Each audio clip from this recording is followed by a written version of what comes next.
Eu tentava segurar o choro depois que ela foi embora, sabia que não tinha mais ninguém, e sempre me escondia quando ele aparecia. Me chamo Adalberto Francisco da Silva. Tenho 87 anos hoje e já nem sei mais se carrego tanta idade nas costas ou nas lembranças. Nasci e cresci num lugar esquecido por Deus e pelos mapas, Alpercatas do Norte, um vilarejo enfiado no sertão de Minas, entre pedras, poeira e promessa de chuva que nunca vinha. Hoje dizem que virou distrito, que tem até posto de saúde, mas naquela época era só uma rua principal, um armazém caindo aos pedaços e umas casas magras com porta emperrada. Se você passasse por lá e piscasse, perdia a cidade inteira. Cresci ali, nos fundos da venda do seu Altamiro, dentro de uma casinha feita de tábua e vergonha. Era o que dava para minha mãe arrumar. O aluguel era pago em favor, lavando roupa dos fregueses, cozinhando para entregador, limpando o chão de porco como se fosse azulejo. E mesmo assim, todo mês o velho Altamiro vinha cobrar gratidão com os olhos. Porque naquela época, ser mulher sozinha com um filho era quase ofensa pública. Meu pai? Nunca conheci. Nunca vi nem retrato. Se perguntei, não lembra. Porque minha mãe nunca deixou espaço para esse tipo de curiosidade. A resposta era sempre curta, seca, sem janela para mais conversa. Seu pai morreu para mim antes de você nascer. E era isso. O nome dela era Deolina, mas ninguém o ousava chamar. Era só a mulher do fundinho, ou a da casa de trás. Vivia de lenço amarrado na cabeça, pé rachado e as mãos inchadas de sabão de pedra. Ela era pequena, mas quando ficava séria, parecia ocupar a cozinha toda. Não era mulher de riso fácil, e quando ria, parecia que até o riso vinha com culpa. Apesar de tudo, ela me criou com o amor mais bravo que eu já vi. Amor de tampar o mundo com o corpo, se fosse preciso. Me protegia como bicho ferido protege cria. Eu era o menino dela, e pronto. Não tinha tempo de brincar na rua, nem de fazer amizade. Minha mãe dizia que menino que anda com muito acaba sem nada. E eu, pequeno e obediente, só queria não ver ela triste. Tinha uma coisa, no entanto, que sempre me incomodou. Os homens. Não um só, vários. Homens que apareciam e sumiam sempre de noite. Um com suspensório, outro de chapéu, um de calça de linho, outro de pé descalço e faca na cintura. Eles vinham, falavam baixo com ela e ela respondia com a voz de quem queria estar em qualquer lugar menos ali. Depois ela ficava estranha, andava pela casa feito sombra, como se tentasse apagar o que tinha acontecido. Uma vez eu fui corajoso e perguntei: "Mãe, quem é aquele homem que veio ontem?" Ela parou de costurar, olhou para mim por cima dos óculos e respondeu seca: "Homem que entra e sai sem dizer nome é igual vento. A gente sente, mas não segura." Não entendi, mas entendi que não era para perguntar de novo. Tinha noites em que eu acordava e via vultos saindo pela porta da cozinha. Ela falava que era gente da venda, entregando mantimento. Mas o cheiro no ar não era de feijão ou farinha. Era cheiro de suor com raiva. E sempre depois dessas visitas, minha mãe passava o dia calada, limpando a casa como se quisesse arrancar a pele das paredes. O tempo foi passando e eu fui crescendo. Mas crescer, naquele canto do mundo, era aprender a calar. A gente não fazia pergunta, não mostrava dor, não chorava na frente dos outros. E minha mãe fazia questão de ensinar cada uma dessas regras com a mão firme. Uma vez, ralei o joelho feio, caindo do barranco atrás da venda.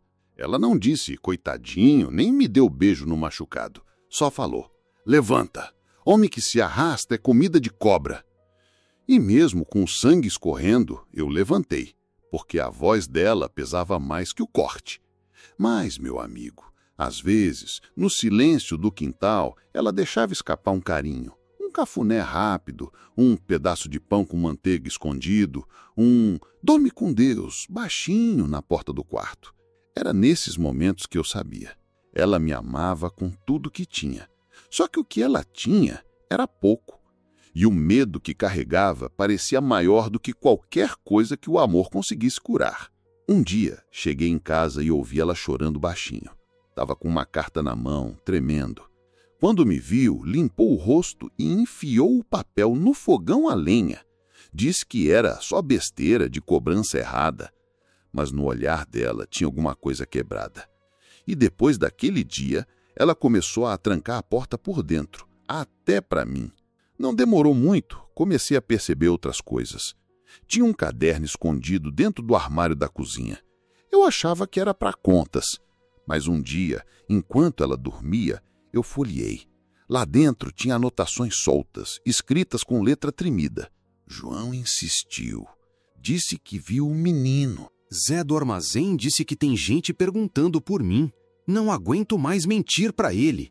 Fechei o caderno com o coração batendo tão forte que achei que ia acordar ela. Naquele instante eu soube. Minha mãe estava fugindo. Mas não de um lugar. Fugindo de gente, de passado, de promessas que viraram ameaça. E eu era a coisa mais preciosa que ela tentava esconder. Só que esconder o que se ama não protege, só atrasa o inevitável. A primeira vez que minha mãe falou em ir embora, eu achei que era só da boca para fora. Ela vivia cansada da vida que levava, disso eu sabia.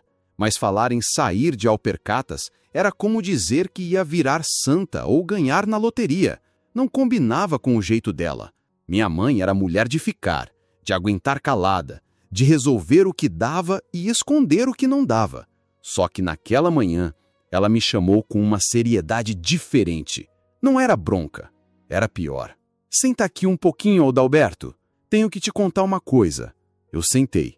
Ela estava de costas, mexendo no angu no fogão, mas dava para ver que a colher tremia. Apareceu um serviço bom para mim, na capital. Um trabalho certo, carteira assinada, tudo direito. Coisa que não aparece duas vezes. Na capital? Eu só conhecia esse lugar de ouvir falar. Um amontoado de gente, e bonde, e prédio, e barulho. Parecia outro planeta para quem morava entre galinha, poeira e promessa quebrada. Mas eu não posso te levar agora, meu filho. É longe, é difícil. Vou ajeitar tudo lá primeiro. Depois mando te buscar. Vai ser só por um tempinho, juro. Meu peito apertou. Ela virou de frente, secando as mãos no pano de prato. Você vai ficar com o tio Raul. Ele é de confiança, amigo antigo da família. Vai cuidar de você até eu voltar. Tio Raul? Eu nem sabia quem era. Nunca tinha visto, nem foto, nem nome citado. Só que quando perguntei quem ele era, ela desconversou. Ele me ajudou num tempo difícil e agora vai ajudar de novo. E foi só isso. No dia seguinte, ela me acordou cedo. A mala já estava pronta. Uma mala pequena, velha, com uma alça remendada com barbante. Lá dentro, umas 2 mudas de roupa, uma toalha, um sabão, um terço e um pedaço de goiabada enrolado em folha de jornal. Não precisa ter medo. É só um tempo. E eu vou escrever. Ela não me deixou nem comer direito. O caminhão da farinha ia passar cedo e o Raul vinha de carona. Quando ele apareceu, não era nada do que eu esperava. Era um homem seco, de barba por fazer, olhos que pareciam estar sempre fechando. Não sorriu, não me chamou de sobrinho, não fez carinho. Só olhou para mim e disse, tá pronto. Eu olhei para minha mãe, esperando um abraço demorado, um beijo, uma promessa mais firme, mas ela só pegou meu rosto entre as mãos e disse, seja obediente, não faça desfeita. E se sentir saudade, escreve no pensamento que eu escuto. Eu não chorei, nem ela. Só fiquei ali, com a mão mole acenando, enquanto o caminhão arrancava no meio da poeira. O cheiro de polvilho e fumaça me embrulhava o estômago. E o coração? Esse já tinha ido embora antes da estrada começar. A viagem foi longa. Terra batida, buraco, sacolejo que fazia o corpo pular do banco. O tal do tio Raul não falava muito. Fumava um cigarro atrás do outro e de vez em quando perguntava, você come muito? Não, senhor. Mexe com bicho? Nunca mexi, mas posso aprender?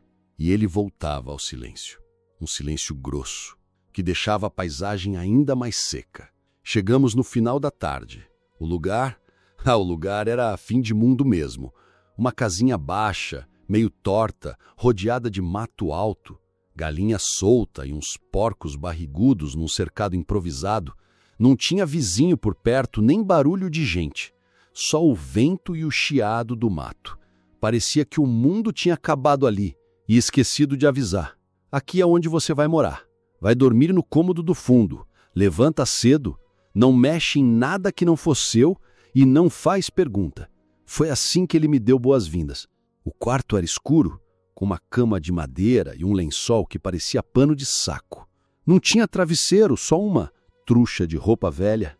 Eu sentei na beirada e fiquei ali, ouvindo o barulho dos sapos lá fora e a porta da frente sendo trancada. No jantar, ele colocou farinha e água na mesa. Só isso. Nem olhou na minha cara. Come aí. Comi, com vergonha de mastigar alto, com a garganta engolindo o medo junto com a farinha seca. Naquela noite, deitei vestido com a mala ainda fechada do lado. A luz era uma lamparina fraca que ele apagou assim que recolheu o prato. O quarto ficou escuro de um jeito que eu nunca tinha sentido antes. Era escuridão de dentro também. Um silêncio tão grosso que dava para ouvir o barulho do meu pensamento. É só um tempo, eu repetia. Ela vai voltar. No outro dia, acordei com um grito. Ô, moleque, vai continuar dormindo até o sol queimar o telhado? Saí do quarto tropeçando nos próprios pés. Ele me entregou um balde. Vai buscar água no poço, depois limpa o chiqueiro. E se quebrar a enxada, apanha no lombo. Eu fazia tudo em silêncio, sempre esperando que a mãe escrevesse. Cada caminhão que passava na estrada, eu corria para olhar. Cada barulho de passarinho virando curva era esperança. Mas a carta não vinha. Nenhuma. Os dias viraram semana, a mala ficou embaixo da cama, o terço no bolso, feito amuleto. Eu rezava sem fé, só por insistência, só para não esquecer o que era esperar. O tio não perguntava nada sobre mim, nem meu nome repetia. Me chamava de ei, ou só apontava com o queixo. E à noite sentava na cadeira da varanda, olhando o escuro, tomando pinga e cuspindo no chão. Às vezes eu achava que ele falava sozinho, outras vezes que ele esperava alguém. E eu só queria minha mãe, mas ela não mandou carta, não apareceu, não mandou recado. E aí, o menino que ela criou para não chorar começou a aprender a engolir o choro e depois a esquecer como era ter colo. Tem coisa que a gente não esquece porque o corpo lembra antes da cabeça. E naquela casa, isolada do mundo, onde o vento parecia ter medo de passar, tudo começou a cheirar diferente. O cheiro era a primeira coisa que entrava e não saía mais. Não era só o fedor do chiqueiro, nem a gordura velha da panela que ele nunca lavava. Era um cheiro que eu não sabia nomear, mas que enjoava devagar, como quem se instala sem pedir licença. Era cheiro de coisa errada, de coisa escondida. O tio Raul tinha um jeito de ocupar o espaço que engolia tudo, até minha voz. Com ele por perto, eu pensava 2 vezes até para tossir. Acordava cedo, antes dele chamar, só para não ouvir bronca. Trabalhava calado, carregava balde, varria galinheiro, dava comida para os bichos, tudo sem resposta, sem sorriso. Se perguntava algo, ele respondia só com o olho ou com um gesto seco. E quando falava, era só ordem. Fecha a boca. Anda mais rápido. Não olha para mim assim. Ali falar era quase crime. Qualquer palavra fora de hora era castigo. Não que ele batesse o tempo todo, não era isso. Era pior. Ele batia quando queria, quando doía mais, quando eu menos esperava. E tinha aquela porta. Uma porta grossa entre a cozinha e o quarto dele, sempre trancada com uma chave que ele carregava no pescoço. Uma vez, eu passei perto demais e o rangido do assoalho denunciou. Ele apareceu feito assombração. Tem lugar aqui que não é pro seu tipo. Encosta aí de novo e te ponho dentro. Nunca mais me aproximei, mas sonhava com o que podia ter ali. Tinha certeza que guardava alguma coisa que não era para ver, nem para ouvir. Porque de noite, quando o resto da casa dormia, aquele pedaço vivo da madeira fazia barulhos que me deixavam gelado. Às vezes parecia corrente arrastando, às vezes parecia suspiro preso. Eu virava para o outro lado da cama, enfiava a cabeça no travesseiro improvisado e fingia que não era nada. Só o vento, só a madeira, só o medo me ensinando a ficar quieto. As refeições eram outro campo de batalha. Sentávamos à mesa, eu de um lado, ele do outro, e comíamos em silêncio. Quando eu mexia demais no prato, ele perguntava: "Tá ruim? Quer que eu coma para você?" Quando eu comia rápido, ele reclamava: "Parece bicho esfomeado. Aprende a se comportar." E se deixava cair migalha no chão, ele levantava, lento, com a colher ainda na mão, e olhava como quem mede a coragem da vítima. Teve um dia, depois de quase 2 semanas ali, que ele apareceu com um pano sujo na mão e disse: "Hoje você vai aprender a ser forte. Chega de moleza." Me levou até o chiqueiro.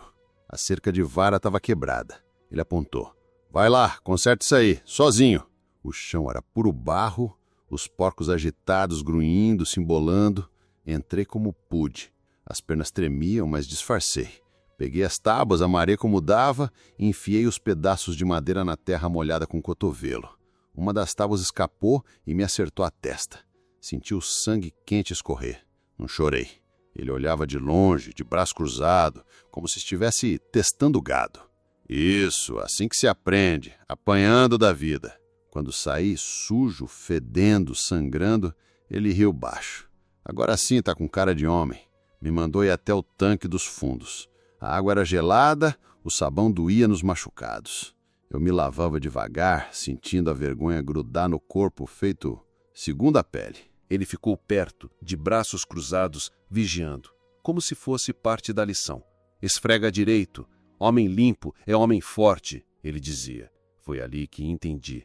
Tinha coisa que ele fazia questão de observar, de perto, demais.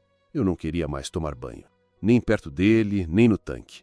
Passei a me lavar escondido, na beira do riacho que passava atrás da casa, de madrugada, com medo, com frio, com tudo.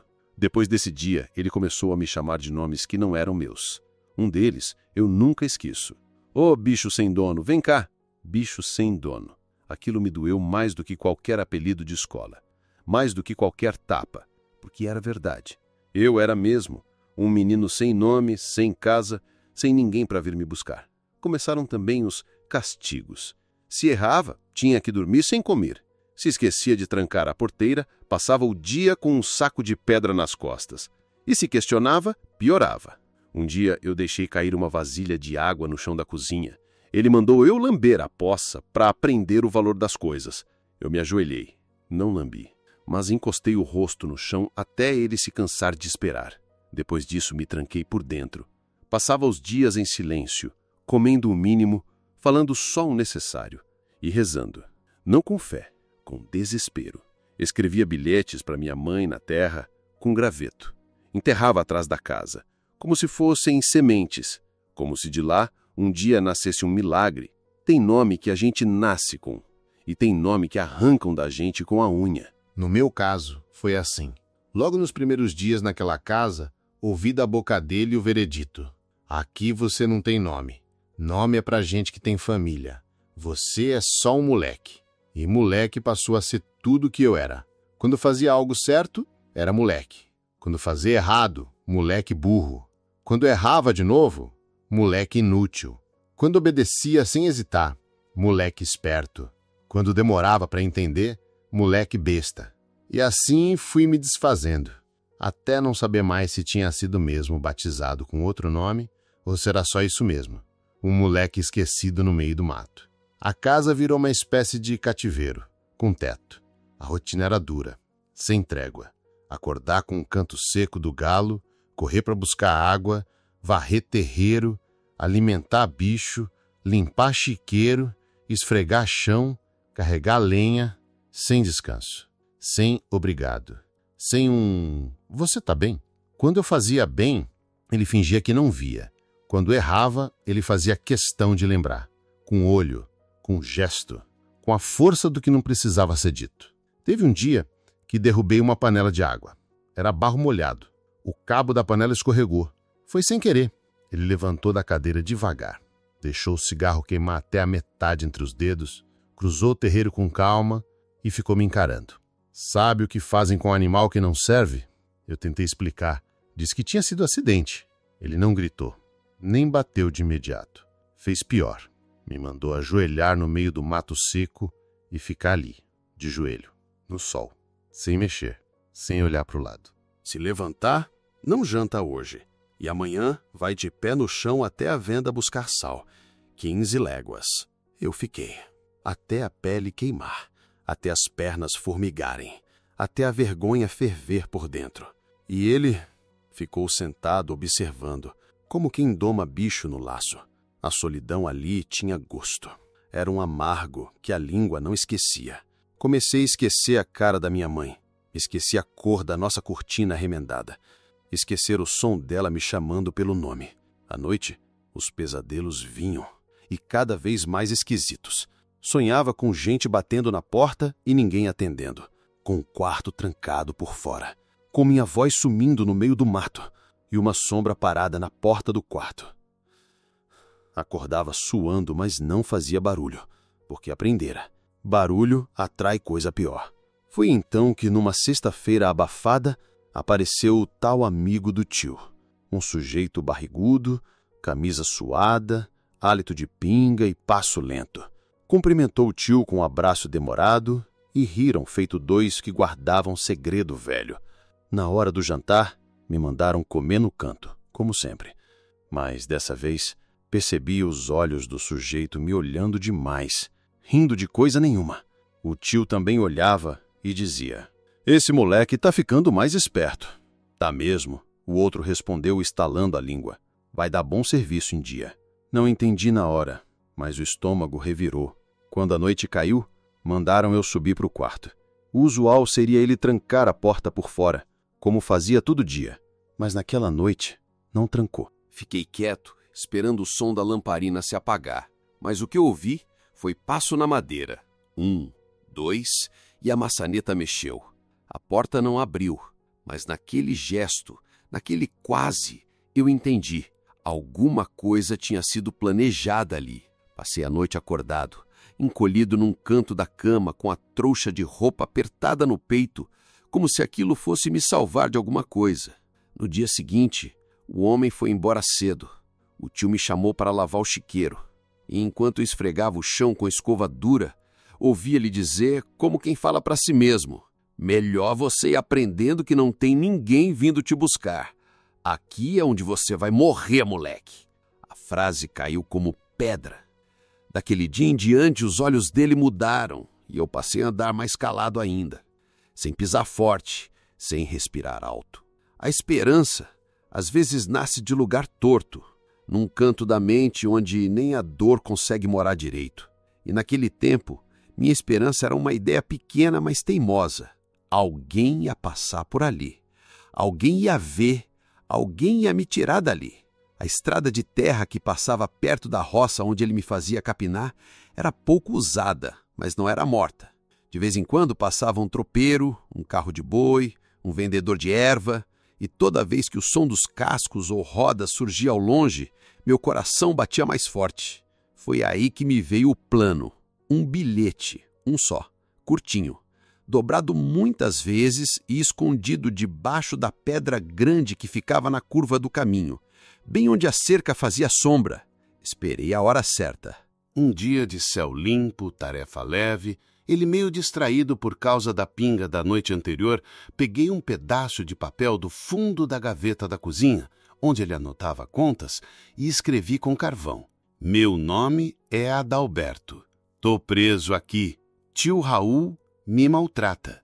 Por favor, ajude." Dobrei o papel com o cuidado de quem segura a asa de borboleta. Escondi no cós da calça e esperei. Quando fomos para a roça, levei ele junto. No meio da tarefa, fingi que precisava urinar e pedi para ir mais para trás, por vergonha. Ele riu. "Vergonha é coisa de quem tem escolha. Vai logo." Corri até a pedra, enfiei o bilhete por baixo e voltei como se nada tivesse acontecido. O coração não batia, martelava. Mas achei que tinha dado certo. Só que naquela casa, até pensamento deixava rastro. Na hora do jantar, ele estava calado demais. Olhos estreitos, cigarro aceso mesmo sem vento, ficava me olhando de um jeito que me deu enjoo. Quando terminei de comer, ele bateu a palma da mão na mesa. "E aí, poetinha? Escrevendo história bonita hoje?" Fingi que não entendi. Ele levantou, foi até o armário, puxou do bolso um papel amassado e enegrecido nas bordas. Foi você que deixou isso lá na pedra? Não respondi, mas minha cara respondeu por mim. Ele chegou perto, abriu o papel devagar, lendo alto. Meu nome é Adalberto. Tô preso aqui. Tio Raul me maltrata. Por favor, ajude. Então quer dizer que você tem nome de novo? Segurou o bilhete na frente da minha cara. Come. O quê? Eu disse para comer. Tentei recuar, mas ele segurou meu queixo com força. Engole isso aqui junto com sua mentira. Enfiei o papel na boca. Mastiguei. A cinza do carvão grudou no céu da boca. O gosto era de desespero e saliva quente. Ele ficou olhando até eu engolir tudo, sem piscar. Muito bem. Agora vamos lavar essa sua alma mentirosa. Me puxou pelo braço até o galpão dos fundos. Eu só tinha ido ali uma vez. Era escuro, embolorado, com uma torneira de ferro enferrujada no canto. O chão de terra batida vivia úmido, mesmo sem chover, e o cheiro era um misto de mofo, óleo velho e coisa esquecida. Ele me mandou tirar a camisa. Depois abriu a torneira. A água saía fina, gelada, cortante. Abaixa a cabeça. Abaixei. Ele começou a jogar água como se lavasse animal. Esfregava meu couro cabeludo com a mão grossa, jogava mais água, me virava de um lado para o outro, me mandava ajoelhar no barro. Eu tremia. O frio entrava pelas costelas. As mãos dele não eram de banho, eram de punição. Vai aprender a parar de sonhar. Aqui não tem fada madrinha. Aqui tem chão e porrada. Fez eu ficar ali, ajoelhado, pingando, até os dedos enrugarem e os lábios ficarem roxos. Moleque que tenta fugir, perde o direito de ser gente. Antes de sair, trancou a porta do galpão por fora. Me deixou ali, molhado, com a roupa grudando no corpo. A lâmpada pendurada no teto era fraca e tremia com o vento.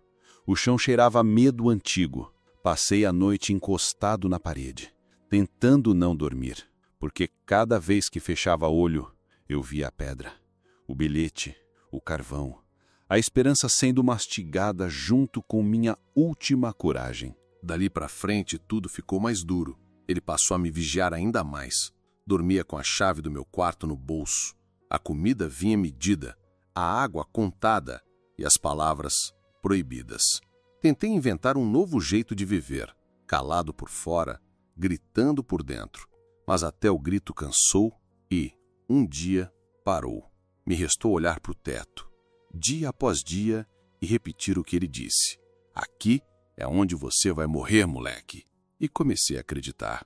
E se você chegou até aqui, não se esqueça de se inscrever no canal, deixar o seu like e de me dizer nos comentários de onde é que você está me ouvindo. O frio chegou como chega tudo naquela casa. Sem aviso, sem licença e para ficar mais tempo do que devia. Lá fora, o mato ficava cinza, o barro virava lamadura e os porcos se encolhiam num canto do chiqueiro, fazendo aquele som baixinho que parecia choro de bicho esquecido. Dentro de mim, o frio já morava fazia tempo, mas agora o corpo também cedia. Os pés rachavam, as mãos feriam fácil e o peito doía de manhã, quando o vento gelado entrava pelas frestas da janela sem vidro. Nesses dias, o tio ficava mais calado, menos bruto por fora, mas mais amargo no olhar. Não gritava tanto, não batia à tua. Era como se a crueldade tivesse virado rotina e ele não precisasse mais levantar a mão para que eu entendesse o que fazer. O que ele não sabia, ou talvez soubesse e não ligasse, era que eu estava começando a me desfazer. Não só por fora, mas por dentro. Foi num desses dias, quando o sol ainda era só uma promessa amarela atrás das nuvens, que ela apareceu. Uma mulher de saia longa, lenço amarrado na cabeça, terço no pescoço e jeito de quem falava com Deus no café da manhã. Chegou de charrete, descendo com cuidado, carregando uma lata de leite vazia. Bom dia, Raul. Vim buscar o de sempre.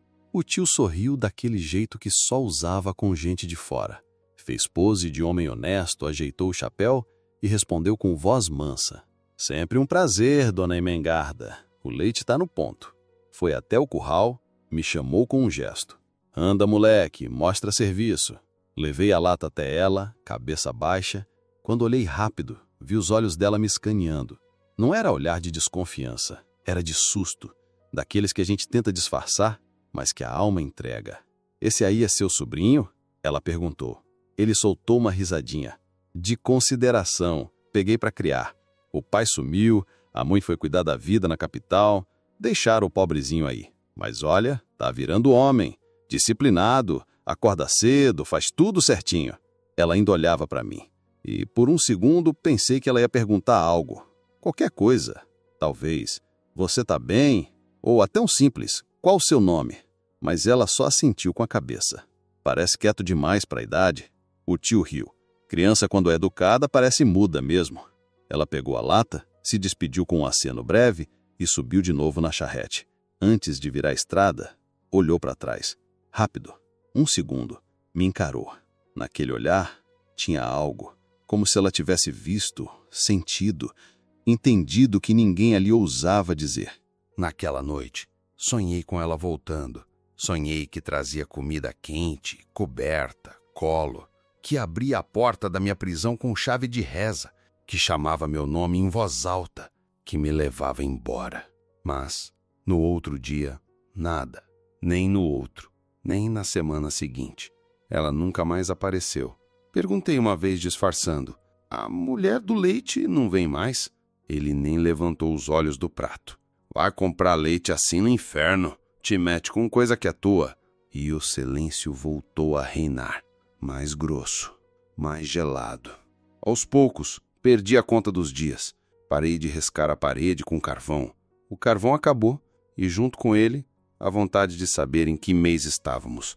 O tempo ali não era feito de dias. Era feito de ordens, castigos e silêncios compridos. Acordava sem saber se era segunda ou quinta. Só sabia que era mais um.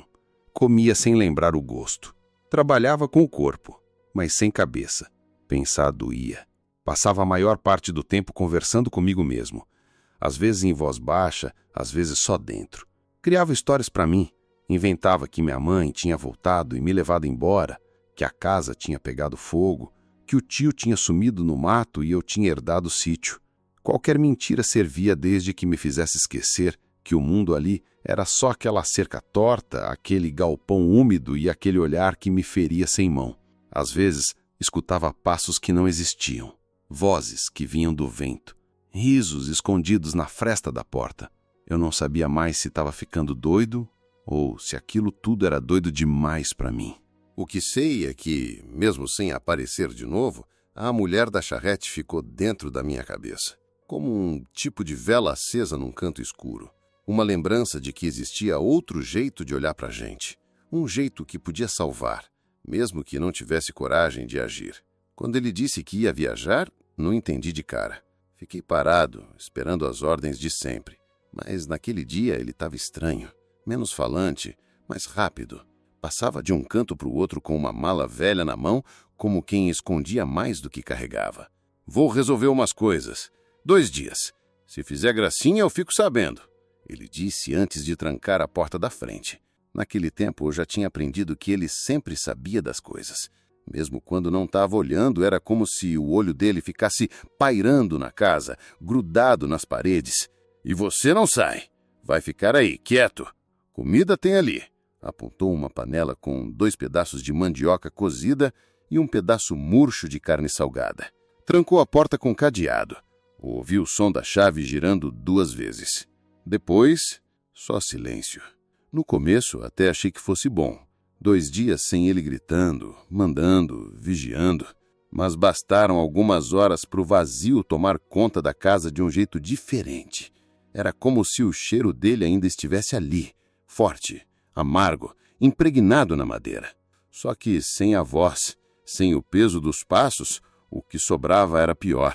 Passei o primeiro dia andando de um cômodo para o outro como bicho preso. Comi um pedaço da mandioca, bebi um pouco da água da moringa. A noite caiu e o frio entrou sem pedir.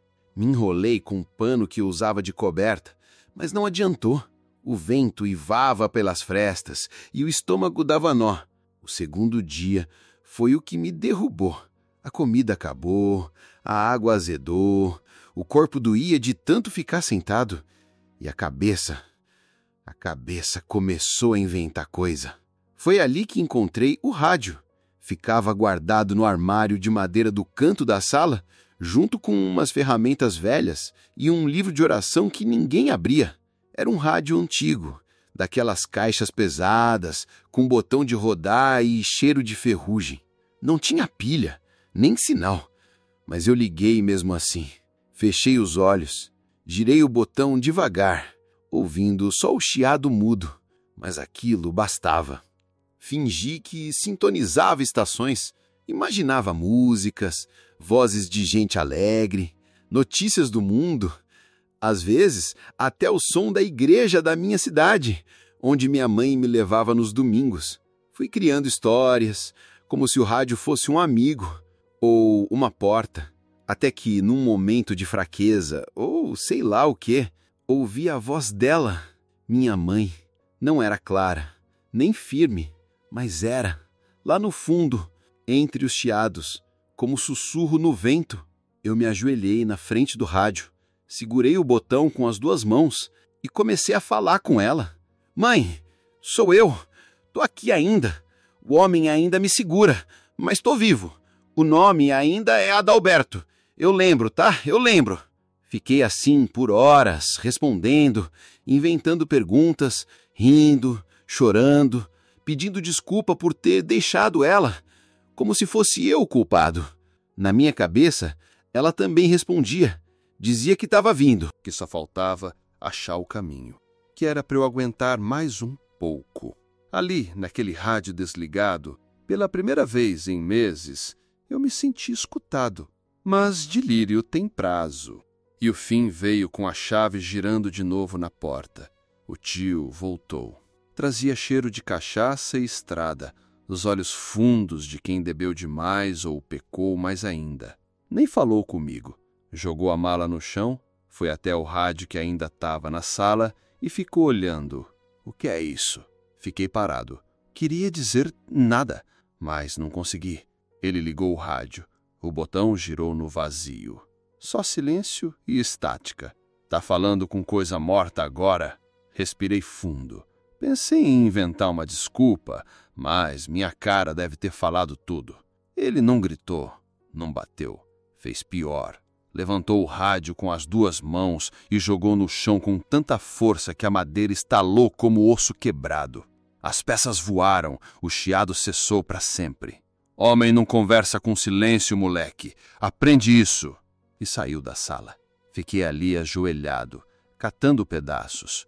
Um botão, um fio, a tampa quebrada. Peguei tudo, guardei num pano e escondi debaixo da cama. À noite, sonhei com a voz da minha mãe de novo, mas dessa vez ela estava longe, muito longe, como se falasse do fundo de um poço. E o rádio não respondia mais. A chuva começou como sempre começa por aquelas bandas, com um trovão lá longe, daqueles que só resmungam no céu como aviso. Mas depois veio o vento, depois veio o escuro e então caiu o mundo. Choveu por 2 dias inteiros, sem parar. A terra virou lama, os bichos urravam nos currais, o telhado gotejava por todos os cantos. No 3º dia, o som da madeira estalando lá fora me acordou. Era a ponte. A ponte que ligava o sítio à estrada e a estrada à cidade, e a cidade ao resto do mundo, cedeu, sumiu, virou pedaço de nada no barranco afogado. Ficamos presos ali. Só eu, ele e os fantasmas da casa. No começo, o tio tentou disfarçar o nervoso. Andava de um canto para o outro, tentando amarrar as tábuas de novo, medir o rio com vara de bambu, resmungar com o céu. Mas a comida foi acabando. Primeiro o arroz, depois a farinha, depois a paciência. Passávamos o dia em silêncio, um evitando o outro. Eu cuidava do básico. Acendia o fogo, trocava a palha dos porcos, tentava ignorar a barriga vazia que roncava até nas costas. O quarto dele continuava trancado, mas naquela semana eu juro que ouvi barulhos de dentro. Um arrastar de móvel, um rangido de passo, uma respiração grossa. Quando eu chegava perto, ele aparecia e me empurrava de volta com o olhar. Vai cuidar da tua vida. Mas que vida era aquela? Um quadrado de barro, tábua e grito. Ele ficou mais ríspido. Os olhos dele começaram a brilhar de um jeito ruim. Uma mistura de raiva e desespero. E quando falava, era como se cuspisse os dentes.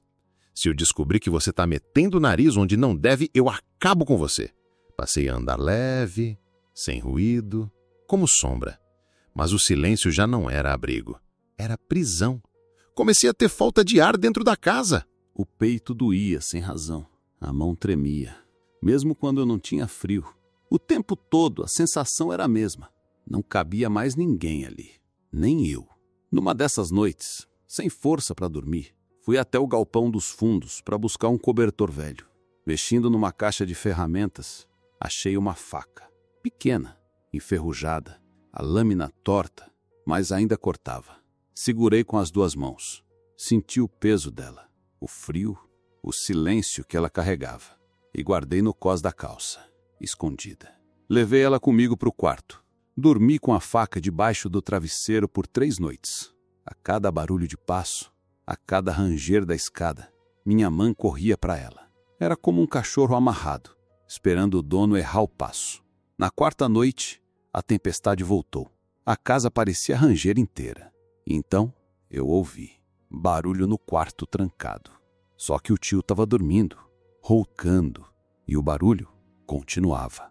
Um baque, um gemido baixo, depois silêncio. Fiquei de pé descalço na madeira fria. Me aproximei da porta, do tal quarto. Encostei o ouvido. Mais nada. Só o som da minha própria respiração e o coração batendo torto. A mão deslizou para a faca. Por um segundo imaginei tudo. Arrombar a porta, enfrentar o que estivesse ali dentro, cortar a corda que me prendia àquela casa maldita. Mas a mão tremeu. Voltei para o quarto. Me encolhi. A faca ficou na mão até o sono vencer. Na manhã seguinte, ele me olhou estranho, como se soubesse. Dormiu bem, moleque? Assenti com a cabeça, a garganta seca. Ele mastigava devagar, os olhos em mim. Pois aproveita. Quando a comida acaba, os pesadelos ficam piores. Não respondi, porque ali já não era mais a fome que doía. Era o que a fome fazia com a gente. Faz tempo que eu aprendi que em casa de desgraça, até festa vira tortura. Foi numa sexta de céu rachado de sol que ele acordou com ânimo. Acordou cedo, fez café, coisa rara, passou a navalha no rosto e vestiu a camisa menos suja que tinha. Não entendi nada. Só fui entender quando vi os preparos no terreiro. Bandeirola improvisada, tacho no fogo e um porco gordo amarrado perto da cerca.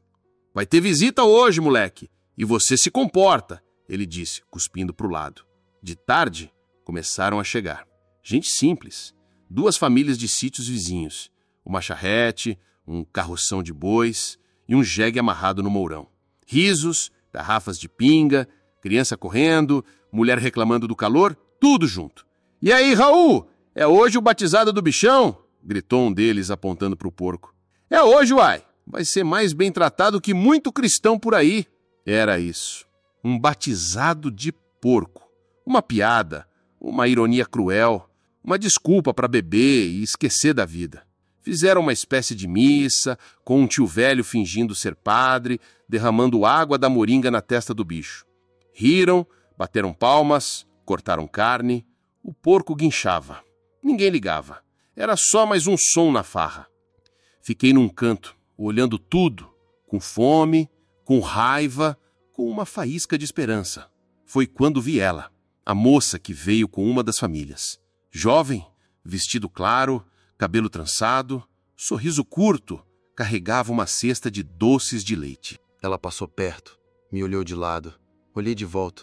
Não disse nada, mas com os olhos eu pedi ajuda. Implorei, pisquei, fiz sinal com a cabeça, levei a mão ao peito. Quis dizer, me escuta, moça, me leva junto. Qualquer lugar é melhor. Ela franziu a testa, depois virou pro pai e sussurrou algo. Que foi, menina? Nada, é que aquele menino parece meio mudo.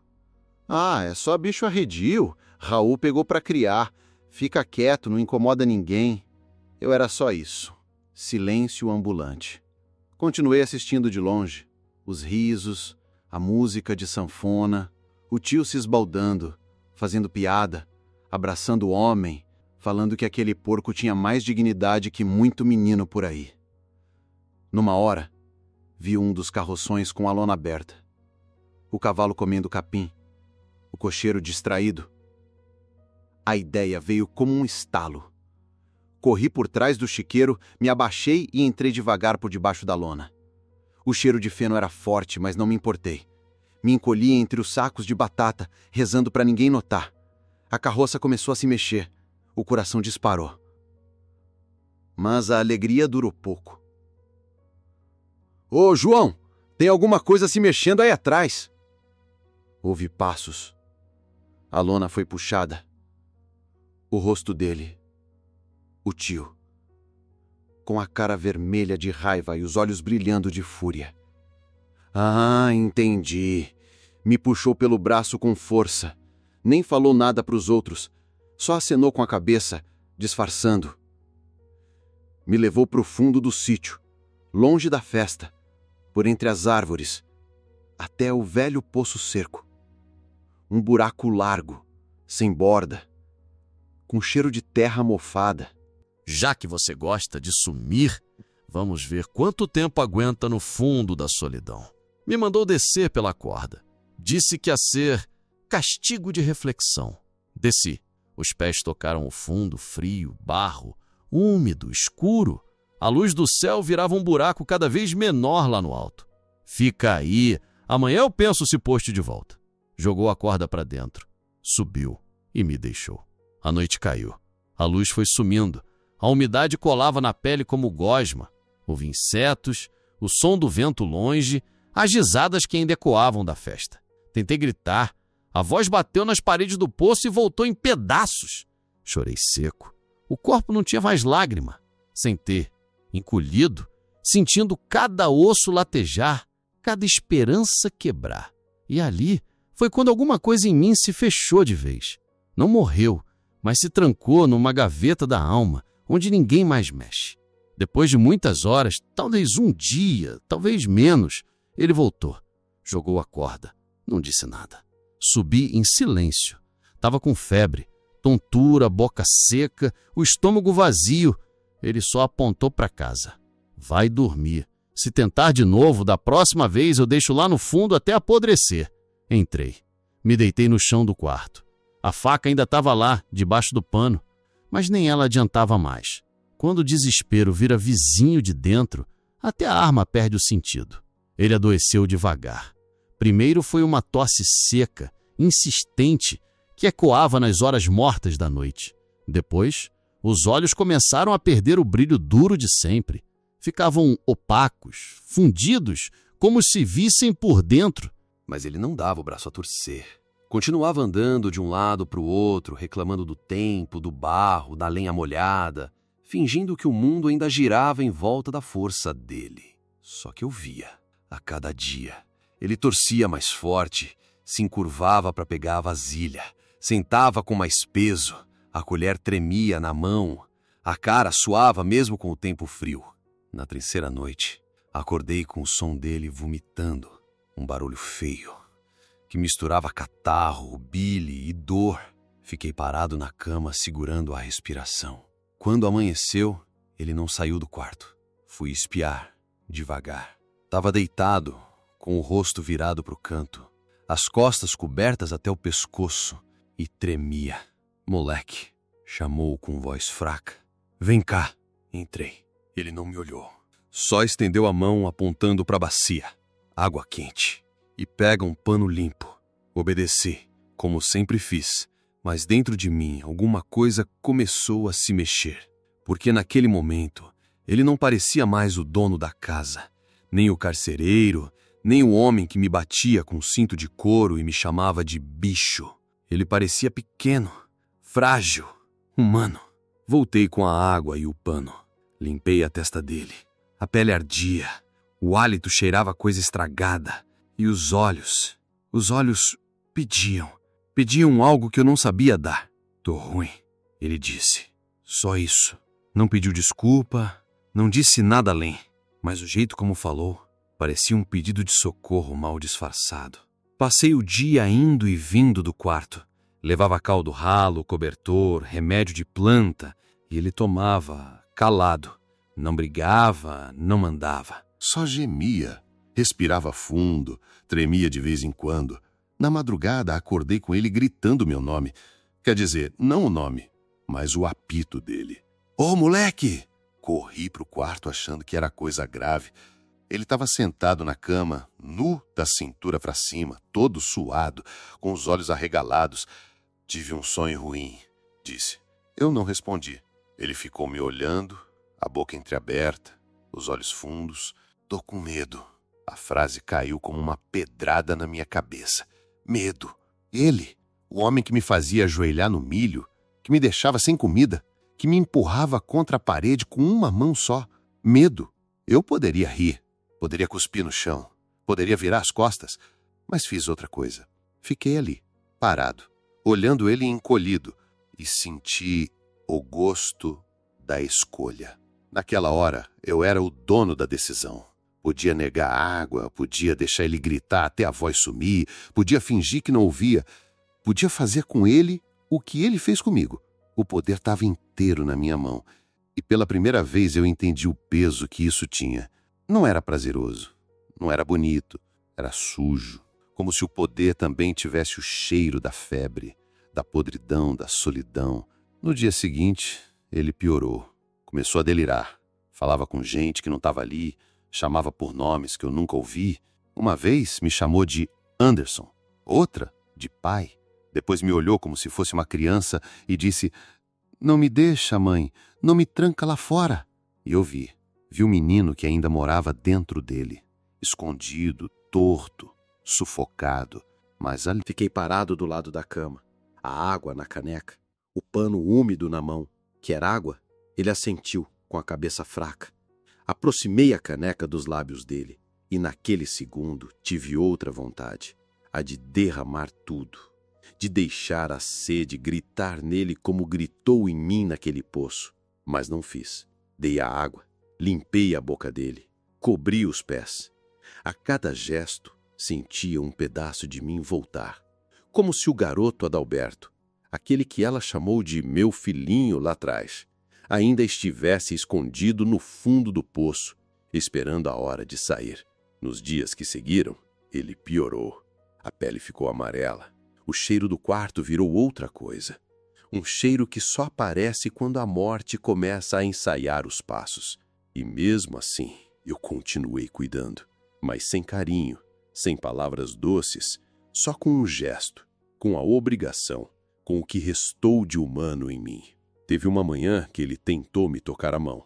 "Desculpa", disse, num fio de voz. Eu puxei a mão de volta. Não era hora de abraço nem de perdão. Era só o momento em que ele, o homem feito de pedra, virou barro. Naquela mesma noite, sonhei com minha mãe. Ela me chamava do portão da casa antiga e dessa vez eu ouvia meu nome, Adalberto, e eu chorava no sonho, não de dor, mas de reconhecimento. Era como se alguém me visse de novo, como se eu deixasse de ser o moleque do sítio, o sem nome, o sem nada. Acordei com os olhos molhados e fui preparar o café dele. O corpo dele já não respondia mais. Passava os dias encolhido naquela cama, os lençóis suados, o rosto cavado, os lábios murmurando nomes que eu nunca tinha ouvido. A febre fazia ele tremer mesmo quando o sol batia forte na janela. E os olhos, quando abriam, pareciam já não ver mais nada daqui. Ficava chamando a mãe dele, o pai, Deus. Às vezes me chamava também, mas não com raiva, nem com aquela voz grossa de antes. Era a voz de quem pedia socorro, mesmo sem saber do quê. Foi numa dessas tardes que eu saí do quarto dele com o estômago revirado.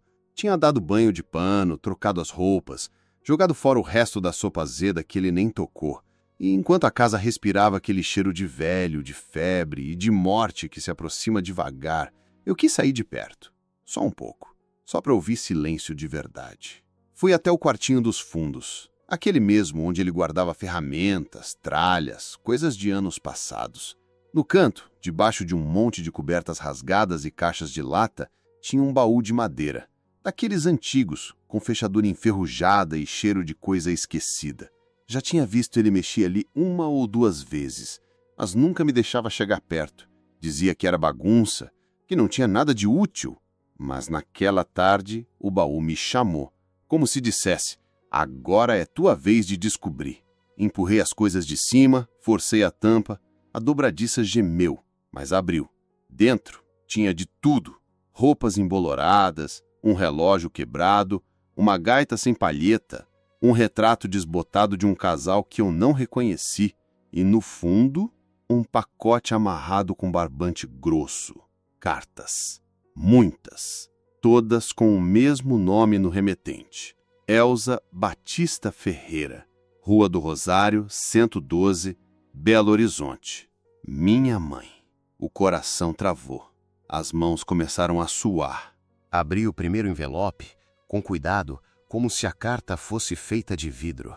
Meu filho, estou bem e peço a Deus todos os dias que você também esteja. Estou trabalhando muito, mas penso em você o tempo todo. Já mandei outras cartas antes e não tive resposta. Espero que Raul esteja cuidando bem de você. Tive que sentar no chão. As pernas não seguravam mais. Peguei outra carta. Outra. Mais de 30.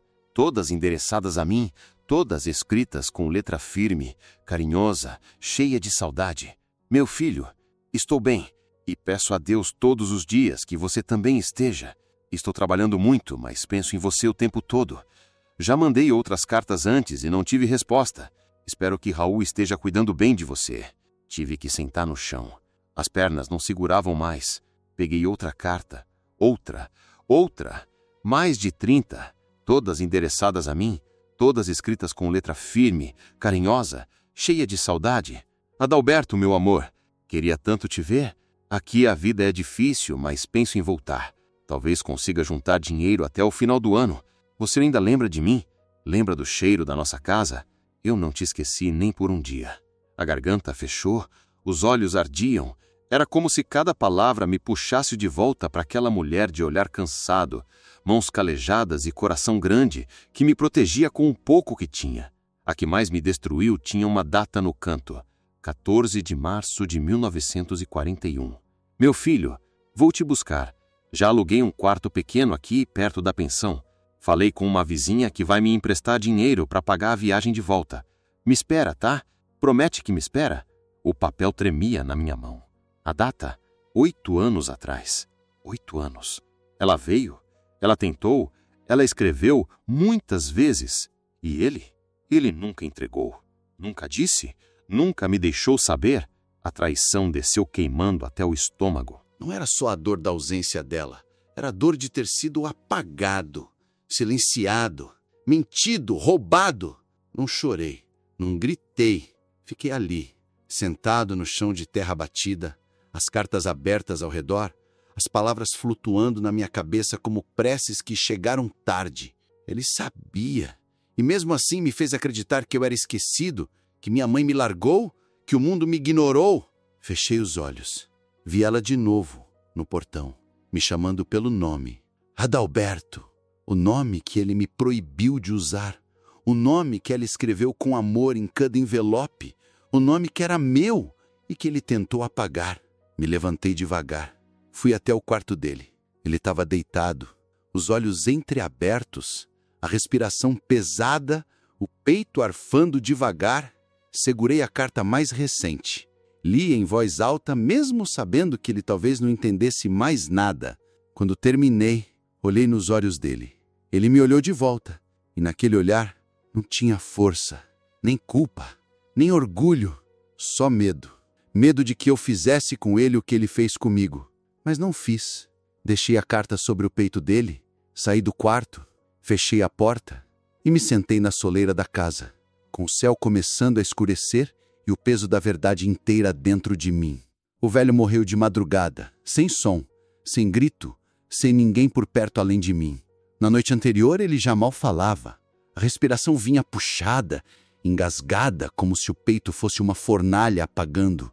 O rosto dele estava esquisito, uma mistura de cera com pedra. Fiquei olhando ele por horas, ali deitado naquela cama de tábuas que rangia até com o vento, E mesmo doente, mesmo com o corpo mole, ele ainda parecia carregar ódio nos olhos. A diferença é que agora não tinha força para fazer mais nada com isso. A febre foi comendo ele por dentro, devagar, como se saboreasse. E eu assistia, sem pressa, sem pena, sem raiva também. Só com aquela calma de quem sabe que o tempo se vingou por mim. Eu levantei antes do sol nascer. Já era costume. Fui lá no quarto para ver se ele ainda respirava e não respirava mais. Estava com a boca aberta, a cara virada para o teto, o peito parado.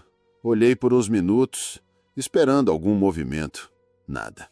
Encostei o dedo de leve no pescoço, gelado. A pele fria feito barro de sombra. Era isso. Raul estava morto. Não me mexi de imediato, não. Fiquei em pé no canto do quarto, encostado na parede de barro, tentando entender o que era aquilo que eu estava sentindo. E a resposta foi nada. Não era alívio, nem alegria. Também não era tristeza. Era como se eu tivesse assistido um boi velho cair no pasto. Só isso. Um bicho cansado que parou de andar. A morte dele não me deu vingança. Só espaço. Só silêncio. Cobri o rosto dele com o lençol mais limpo que tinha e saí para fora da casa. O tempo estava estranho. Nem frio, nem calor. Um dia meio indeciso. Os passarinhos cantavam como se a vida não tivesse acontecido ali dentro. Era esquisito ver o mundo continuar como se nada tivesse mudado, enquanto eu acabava de enterrar uma vida inteira dentro de mim. Fui até o canto das ferramentas. Tentei pegar a enxada para abrir a cova, mas o cabo estava podre. Partiu no meio na primeira cravada no chão duro. Olhei para a ferramenta quebrada, depois para o céu. Pensei, até na morte esse desgraçado atrapalha. Voltei para dentro, peguei um balde velho, sentei na beirada do terreiro. Fiquei ali por um tempo, com as mãos nos joelhos, olhos do barro, o corpo dele lá dentro da casa, quieto, e eu tentando organizar por onde começar. Levantei. Fui andando até o mato alto, perto da cerca dos fundos. Escolhi um canto seco, longe do poço, longe dos porcos, longe da casa. Um pedaço de chão que não tivesse lembrança. E comecei a cavar, com as mãos mesmo. Primeiro tirei o mato, depois fui arrancando a terra com as unhas. O chão estava duro, seco, cheio de raiz. Cada puxada de terra parecia uma luta. Rasguei a palma, sangrei um pouco, mas continuei. Cavei por horas. O suor escorria pelo rosto, colava na camisa, misturava com poeira. O corpo doía, mas eu não parava, porque aquela cova era mais que um buraco. Era uma despedida. Era o último serviço que eu fazia para aquele homem. Depois disso, nunca mais. Quando o buraco estava fundo bastante, voltei na casa. O corpo estava do mesmo jeito. Encostei as mãos nas pernas dele, puxei para fora da cama. Pesava, cada osso dele parecia enraizado no colchão. Fui arrastando até a porta. A sola do pé dele raspava no chão. Não me importei, deixei que batesse onde quisesse. Arrastei até o fundo, o corpo riscando a terra, deixando um rastro. E quando cheguei na beirada da cova, parei um instante. Olhei para ele pela última vez. Não disse nada, nem rezei. Nem amaldiçoei. Só empurrei com o pé. Ele caiu com um baque seco. Um som que eu nunca vou esquecer. Como se a terra tivesse aceitado ele sem questionar. Comecei a cobrir com barro.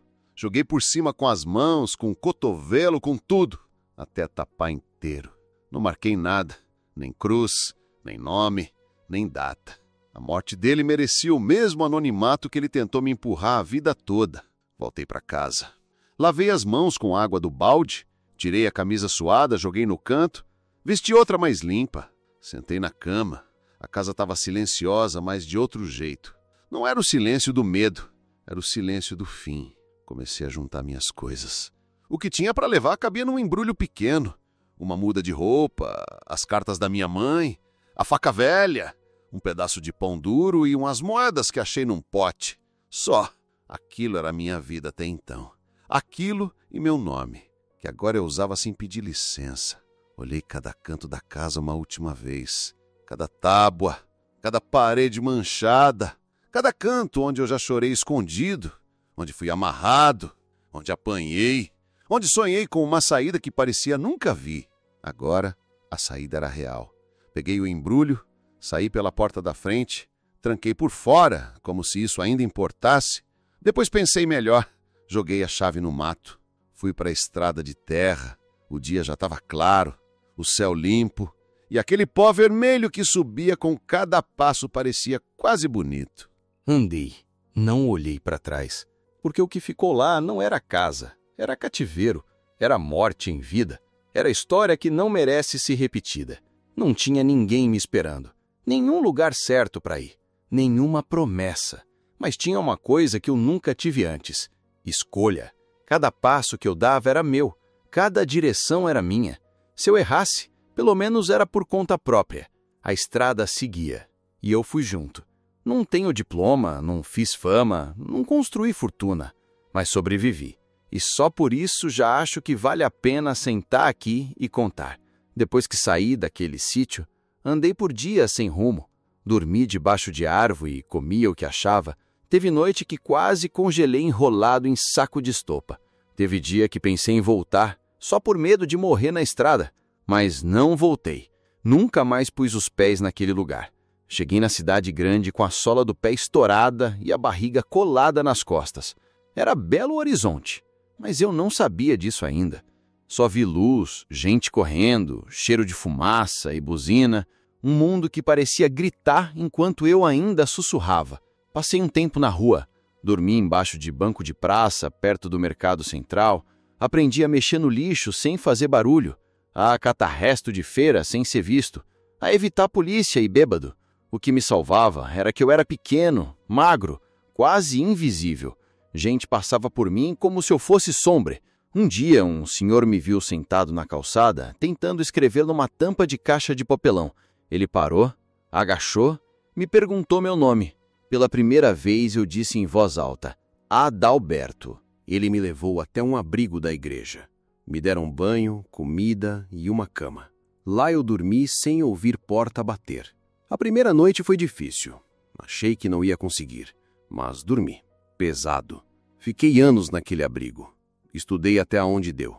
Aprendi a varrer, pintar parede, servir comida. Comecei lavando prato. Depois passei para ajudar na cozinha.